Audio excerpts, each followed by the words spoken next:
Hi, I'm Seamless, and today I'm going to talk a little bit about how I do arpeggios in FL Studio.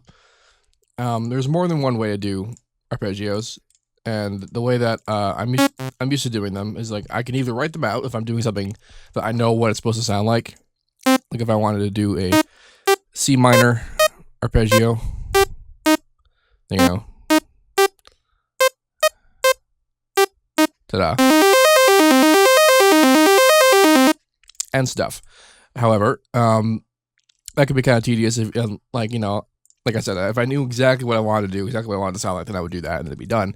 But a way that I can make new arpeggios that I'm not totally familiar with is to go into this channel settings window. Now, this window pops up when you click on this channel here, which they're called channels. If you're not familiar with it, or if you're not familiar with FL Studio on the whole, that's what these are referred to. That's when you go to this window, channels, add one, and then these are what these are. That's what this classified as a channel.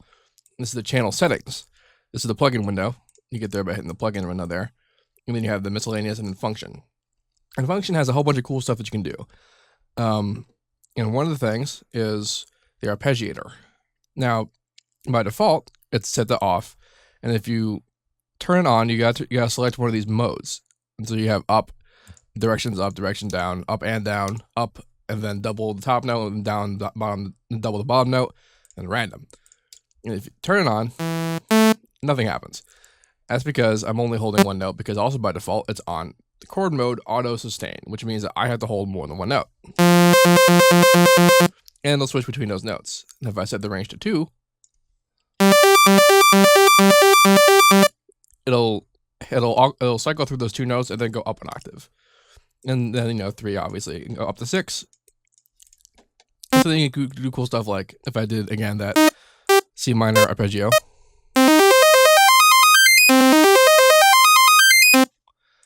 Is one thing that can happen. If I went up and down. Let's perhaps not do 3. Let's do, if I actually want to do exactly what I did, I would do just 1.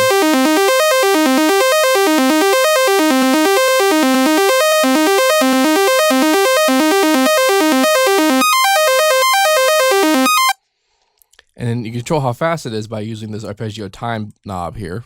And it will snap to tempo times, but you can do non-tempo synced time values.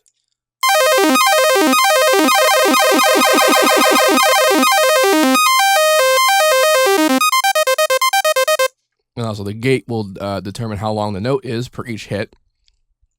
And so often you have a repeat option for repeating notes, and you can make a slide. And that's when this stuff comes on. And you can use that to change what's going on. And now I'm doing the auto chord, but if I wanted to go back to just doing one note, you could actually go into this and you have a whole list of different chord types that you can do. So like if I went to minor.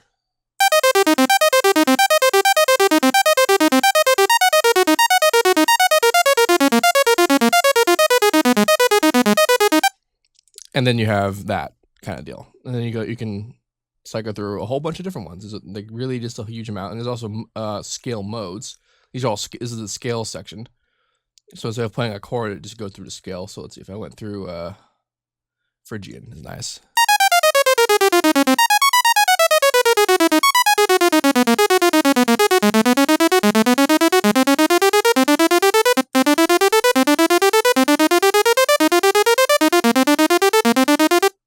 All kinds of good stuff, but I tend to just stick to the default auto sustain, maybe 2 or 3, and then I make the chords.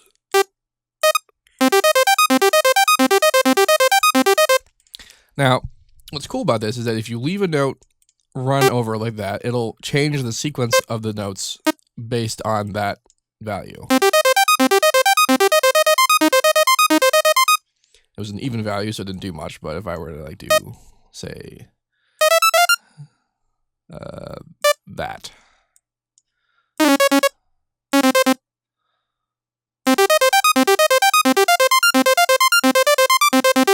So now the new notes came in and then when they're smoothly, and then screw up the arpeggio timing.